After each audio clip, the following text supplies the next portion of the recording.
esse final de semana foi um final de semana muito feliz, até para mim, do ponto de vista pessoal, Jorge. No domingo, eu tive a oportunidade de comemorar 87 anos de minha mãe. Portanto, numa alegria sem igual, o maior vigor, meu caro Cacildo. E o mais importante que eu dizia até aos meus irmãos lá no momento da comemoração do aniversário de minha mãe, é o fato dela chegar aos seus 87 anos com um vigor físico impressionante e, principalmente, eu diria, sintonizada com os temas atuais e mantendo ainda a posição de firmeza, de fé, que sempre norteou a vida de minha mãe, a senhora Anatilde Pinheiro. Portanto, foi um motivo de muita alegria para todos nós. Minha mãe, que já tem, são 8 filhos, e, portanto, filhos que já dão frutos como netos, são 23 netos, mais 11 bisnetos. Eu até tive a oportunidade de contribuir com a mais nova bisneta, portanto, a minha netinha Júlia, que vai completar 2 meses no próximo dia 13, mas já estava ali nos braços da bisavó, como sendo a mais nova bisneta de uma safra de 11 bisnetos que minha mãe acumula. Perdemos nosso pai, ele não está mais conosco, mas assim, é um motivo de muita alegria pela garra, pela tenacidade, pela luta que meus pais empreenderam ao longo de toda a vida, para que nós, inclusive, tivéssemos oportunidades. Eu sou filho de uma família de retirantes. Eu até sou um dos mais sortudos, Jorge, porque como sou um dos últimos, já tive a oportunidade de nascer em Salvador, num período bem melhor do que aquele período que os meus irmãos enfrentaram. Não que nascer no interior seja difícil, mas a jornada de meus pais foi uma jornada intensa e recheada de dificuldades, tendo meu pai indo parar em Salvador, virou ferroviário, e, portanto, eu já peguei uma fase que eu diria, eu até brinco com meus irmãos, que eu digo assim, eu peguei a fase mais doce.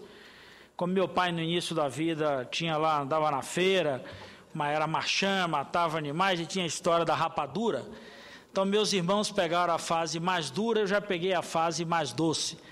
Então, portanto, foi um final de semana muito feliz. Mas quero aqui, Jorge, além desse registro, que para mim é muito importante, não do ponto de vista das questões pessoais, mas a gente poder registrar nesse tempo do Brasil a longevidade, a forma como as pessoas conseguem viver nesse novo tempo. Então, essa é uma oportunidade ímpar na história do nosso país. E aí tenho essa experiência dentro de casa com a figura das mais importantes da minha vida, e obviamente numa escala direta mais importante, o início de tudo, e é importante sempre a gente fazer esse registro com alegria. Mas quero, senador Jorge Viana, tocar muito rapidamente aqui num tema que aflige a todos nós e que tem causado certa movimentação, tanto nesta casa quanto nos governos. E me refiro à dívida dos estados, meu caro Cacildo. Nós falamos hoje em 435 bilhões, é mais ou menos o que se estima da dívida de estados e municípios com a União. Se desses bilhões abatidos forem os créditos, quanto tem para receber da União, por exemplo, os estados, nós poderíamos chegar numa cifra de 404 bilhões de reais, sendo que 90% dessa dívida é com a União, 10% dessa dívida se relacionam com bancos, instituições de fomentos, enfim, instituições financeiras.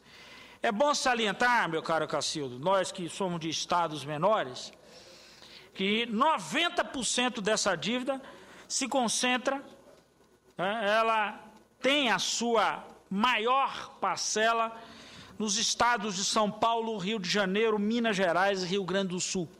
São responsáveis por 90% dessa dívida. Então é importante a gente salientar isso, até para fixar claramente qual deve ser o esforço para a gente, inclusive, empreender nesta casa com a aprovação de matéria que nos leve, efetivamente, a uma leitura e até uma solução para esse gravíssimo problema, que é o problema da dívida pública. Mas aí tem um debate que se faz nessa casa que nós não podemos fugir dele. Esse ano é um ano da gente, inclusive, botar o dedo na ferida nessa questão da dívida pública. E estamos fazendo isso com uma dose, que eu diria, de acerto, na medida que várias propostas já tramitam aqui na casa e tratam dessa questão.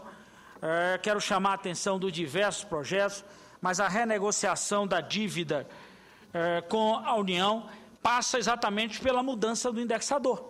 Há uma proposta aqui na casa apresentada pelo senador Dornelles, a comissão de notáveis apresentou também a mudança do indexador para o IPCA, a proposta oriunda de IPCA mais 3%, portanto, com juros muito mais próximo da realidade.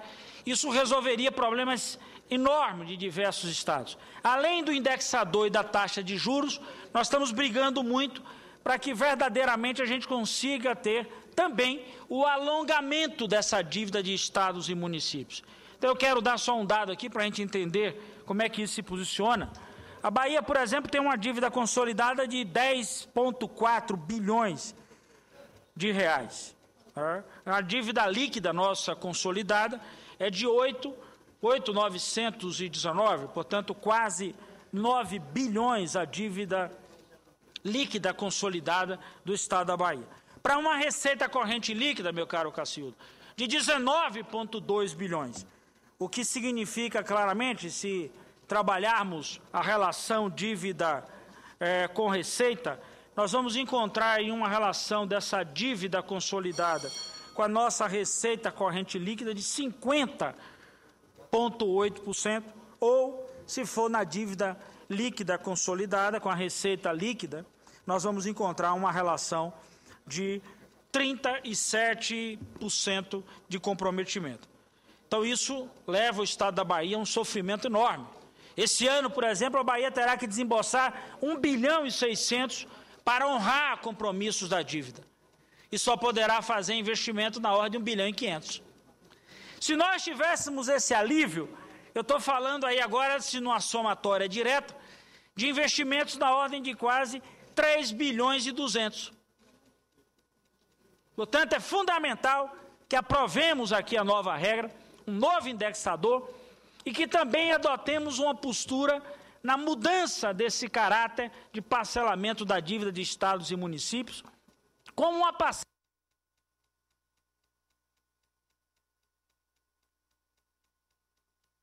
fundamental para a gente contribuir nessa história de novo pacto federativo. Portanto, esse é o elemento do pacto federativo que nós vamos ter que tratar nesse momento aqui no Congresso Nacional. Já tratamos da resolução 72, vamos votar amanhã ou na quarta-feira a proposta de comércio eletrônico, portanto, mais uma forma de arrecadação, e é importante que fixemos um novo indexador com novas condições, com juros muito mais baixos, com alongamento dessa dívida, para permitir que estados e municípios ganhem capacidade de investimento, portanto, a partir da sua receita, e melhorar, sem dúvida nenhuma, os serviços prestados à população. Era isso, muito obrigado, senador Jorge.